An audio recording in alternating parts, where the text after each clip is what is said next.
Good morning అండి. నేను Andhra Pradesh state ground water department registered geologist work చేస్తున్నారు. మరి geology department assistant professor work చేస్తున్నారు. నా రీసెర్చ్ టాపిక్ గ్రౌండ్ వాటర్ అండి.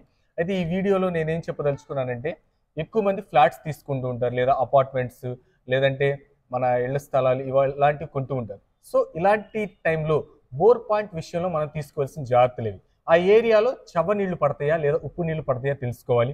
ఆ ఏరియాలో వాటర్ పొటెన్షియల్ జోన్, భూగర్భ జలం ఎలా ఉంది, తక్కువ లోతులో ఉంటుందా లేదా ఎక్కువ లోతులో ఉంటుందా, అది డ్రై ఏరియానా లేదా మంచి వాటర్ పొటెన్షియల్ జోన్, ఇవన్నీ తెలుసుకోవడం ద్వారా మనకి చాలా బెనిఫిట్ ఉంది. ఎప్పుడైనా ఆ ఫ్లాట్ కానీ అపార్ట్మెంట్ కానీ లేదంటే ఇంటి స్థలం అమ్ముకోవాలన్నా దానికి రేట్ అంతే ఉంటుంది. సో చాలా ఇదంతా ఎందుకు చెప్తున్నా అంటే, చాలా మంది మామూలు సర్వేలు పిలిచారు ఈ దగ్గరగా మన గుంటూరు దగ్గరలో ఉన్నటువంటి ప్రాంతాల్లో.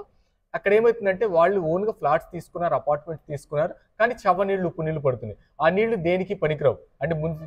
సో ఇది గమనించండి. దీని ద్వారా వాళ్ళు అమ్మలేరు, అమ్మడానికి వేరే వాళ్ళు ముందుకు రాలు, వీళ్ళు ఉండడానికి అవకాశం ఉంది. సో ఇది గమనించండి. ఆ ఏరియాలో ఎంత లోతులో వాటర్ పడుతుంది, క్వాలిటీ ఆఫ్ వాటర్ ఏంటి, అది గమనించి మీరు ముందుకు వెళ్ళండి. బోర్ పాయింట్ కూడా చాలా ఇంపార్టెంట్ అండి. సో ఇది గమనించండి. Thank you very much.